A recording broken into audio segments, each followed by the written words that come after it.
विवेक ओबरॉय को उम्मीद है कि उनकी upcoming film PM Narendra Modi अब जल्द होगी रिलीज। उन्होंने क्यों कहा ऐसा? Let's tell you in the story. Recently Vivek Oberoi की फिल्म पीएम नरेंद्र मोदी की इलेक्शन कमीशन के ऑफिशियल्स के लिए स्पेशल स्क्रीनिंग रखी गई थी।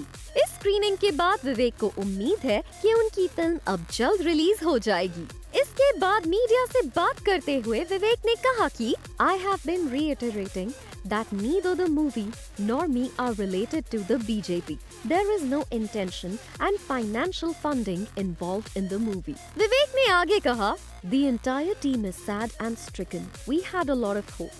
It took 1.5 years to make the film and we were excited. However, when the movie is stalled just a day before the release, does make the entire team sad. Film Narendra Modi biopic के release से एक दिन पहले election commission ने फैसला सुनाया कि ये फिल्म रिलीज नहीं हो सकती और इसे पुश कर दिया at least till the elections are on. This film can not release because it breaches the model code of conduct. लेकिन जब मेकर्स सुप्रीम कोर्ट के पास फिर गए और चैलेंज किया इस फैसले को, सुप्रीम कोर्ट ने फैसला सुनाया था कि इलेक्शन कमीशन की कमेटी को जाकर ये फिल्म देखनी पड़ेगी और एक रिव्यू देना होगा कि क्या एग्जैक्टली है इस फिल्म में कि इस फिल्म को रिलीज नहीं किया जा सकता इन अ सील्ड एनवेलप, जो डिस्क्लोज नहीं किया जा सकता। So now Vivek Oberoi has finally come out कि इलेक्शन कमीशन की कमेटी ने ये फिल्म जाकर देखी है, उन्होंने ये जवाब दिया है सुप्रीम कोर्ट को। And Vivek Oberoi says that after listening to the answer which he can not disclose even now, they are happy, which seems a little positiveness there.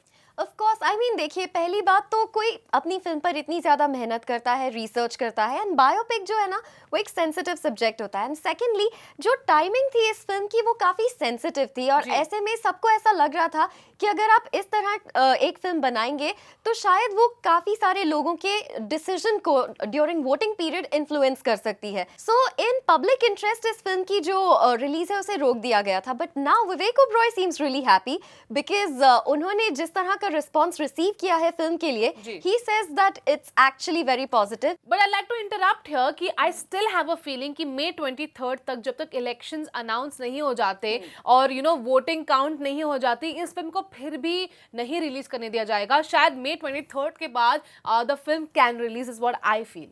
Well, of course, I mean, it is of course a political film, लेकिन विवेक ओबरॉय ने distinctively ये कहा है कि इस film को बनाने के लिए किसी सर्टेन पॉलिटिकल पार्टी ने हमें कोई फंडिंग नहीं दी है और हमें कोई एक इमेज क्लीनिंग के लिए फिल्म बनाने के लिए नहीं कहा गया है।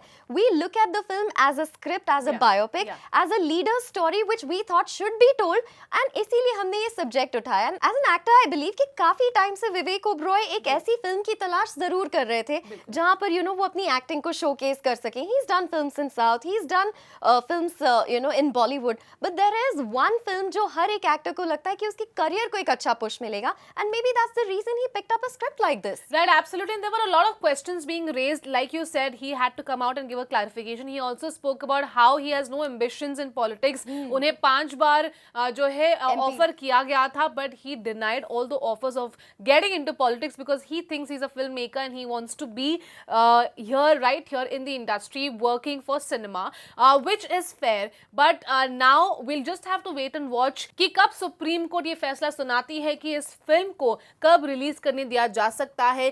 क्या वोटिंग के दौरान इस पूरे पीरियड में जो May 23rd तक है तब रिलीज करेंगे या उसके बाद रिलीज डेट उन्हें दी जाएगी, ये देखने लायक होगा।